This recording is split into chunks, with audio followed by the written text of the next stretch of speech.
नमस्ते बच्चों। हम लोग संज्ञा के बारे में जानते हैं। सर्वनाम किसे कहते हैं, विशेषण किसे कहते हैं और क्रिया किसे कहते हैं, ये सब बातें जानते हैं। और हमारे 7वीं कक्षा के जो अगले पाठ में दिया गया है वो है चित्र देखकर संज्ञा, सर्वनाम, विशेषण, क्रिया इन शब्द के भेदों के आधार पर उचित वाक्य बनाने हैं और तालिका में शब्द लिखने हैं। वहाँ पे एक चित्र दिया गया है और चित्र के नीचे एक तालिका दी गई है।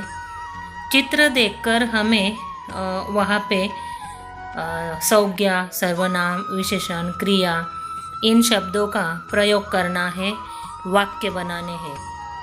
यानी कि इन शब्दों के भेदों के आधार पर उचित वाक्य हमें बनाने हैं।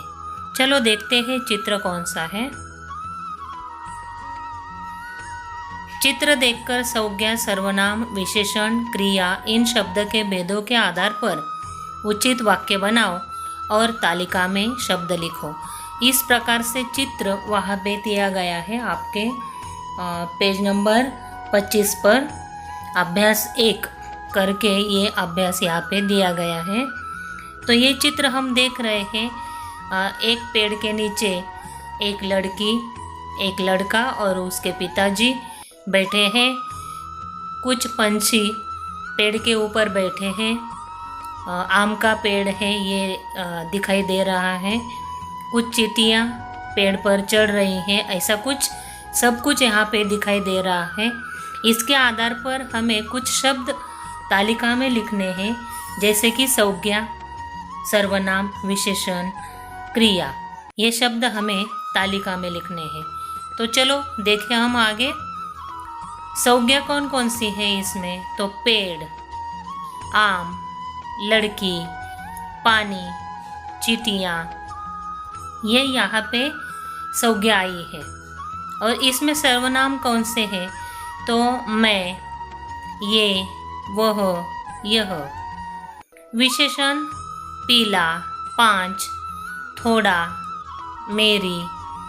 और क्रिया कौन सी है?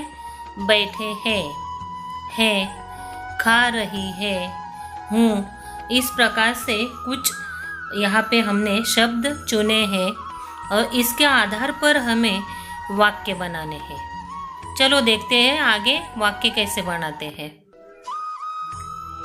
मैंने पहला वाक्य यहाँ पे बनाया है। आम के पेड़ पर 4 पक्षी बैठे हैं। इस प्रकार का वाक्य मैंने यहाँ पे तैयार किया है। आम के पेड़ पर 4 पक्षी बैठे हैं। इस वाक्य में आम ये व्यक्तिवाचक संज्ञा है, 4 ये संख्यावाचक विशेषण है, बैठे हैं यह संयुक्त क्रिया है। बैठे हैं ये क्या है? संयुक्त क्रिया है। बैठना ये मूल शब्द है और बैठे हैं है लगा है, इसलिए ये संयुक्त क्रिया है। पेड़ जातिवाचक संज्ञा है। बैठना मुख्य क्रिया है और है सहायक क्रिया है। बैठना इस शब्द में बैठ यह मूल धातु है। यानी कि मूल धातु कौन सा है? मूल शब्द कौन सा है? तो बैठ। इसको अगर हम ना लगा देते हैं तो यहाँ पे क्रिया हो गई बैठना। इस प्रकार से हम चित्र देखकर अलग अलग वाक्य संज्ञा, सर्वनाम, विशेषण, क्रिया इन शब्दों के आधार पर बना सकते हैं। आगे का वाक्य देखिए। लड़का पिता को थोड़ा पानी पिला रहा है। ये दूसरा वाक्य मैंने बनाया है। लड़का क्या कर रहा है? अपने पिताजी को थोड़ा पानी पिला रहा है। तो इस वाक्य में लड़का, लड़का ये क्या है? जातिवाचक संज्ञा है। पिता ये भी जातिवाचक संज्ञा है। पानी ये द्रववाचक संज्ञा है। पिला रहा है ये प्रेरणार्थक क्रिया है। कौन सी क्रिया है? प्रेरणार्थक।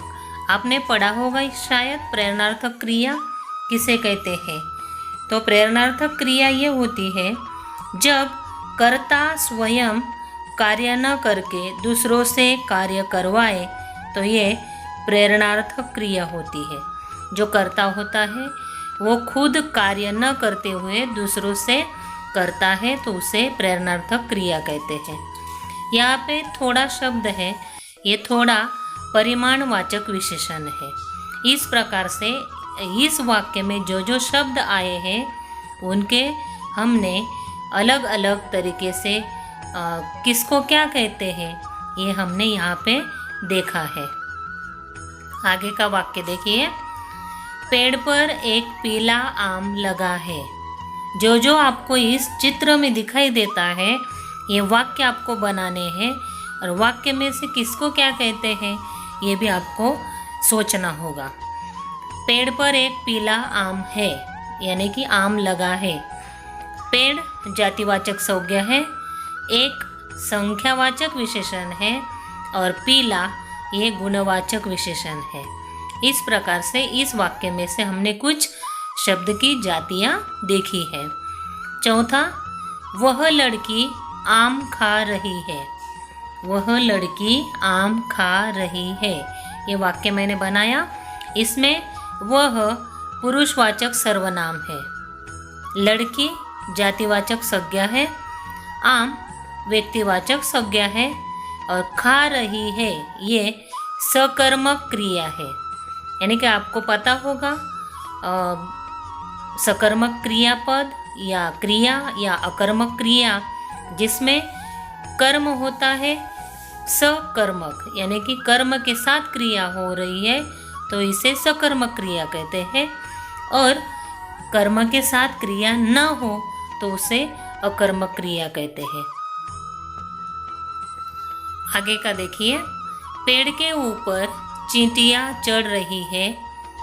पेड़ के ऊपर चींटियाँ चढ़ रही है। इस वाक्य में चींटियाँ ये समूहवाचक संज्ञा है, चढ़ रही है ये संयुक्त क्रिया है। यहाँ पे क्रिया के दो शब्द आए हैं, चढ़ना और रही है, यानी कि ये संयुक्त, यानी एक से ज़्यादा क्रिया यहाँ पे आए हैं, क्रिया के शब्द आए हैं, इसलिए चढ़ रही है ये सहायक क्रिया है क्या है? सहायक क्रिया। अगला देखिए, मैं बैठी हूँ। मैं बैठी हूँ ये अकर्मक क्रिया है। यहाँ पे कर्म कौन सा नहीं है, खाली क्रिया है। बैठी हूँ ये अकर्मक क्रिया है। सातवां, वह मेरी बहन है। इसमें मेरी ये सार्वनामिक विशेषण है। मेरी क्या है? सार्वनामिक विशेषण है। ये मेरे पिताजी है। इस वाक्य में ये पुरुषवाचक सर्वनाम है। ये क्या है? पुरुषवाचक सर्वनाम। इसमें नौवां है, मैं एक लड़का हूँ। मैं पुरुषवाचक सर्वनाम है। इस प्रकार से हमको चित्र को देखकर अनेक वाक्य बनाने हैं, जैसे कि संज्ञा, विशेषण, क्रिया और सर्वनाम के भेदों के आधार पर वाक्य हमें इस प्रकार से बनाने हैं। अभी जो आप चित्र देखेंगे तो उसमें से आपको कुछ वाक्य बनाने हैं, उसमें से आपको चयन करना है संज्ञा, विशेषण, सर्वनाम, क्रिया का। इस प्रकार से आप वाक्य बनाइए और चयन कीजिए। धन्यवाद।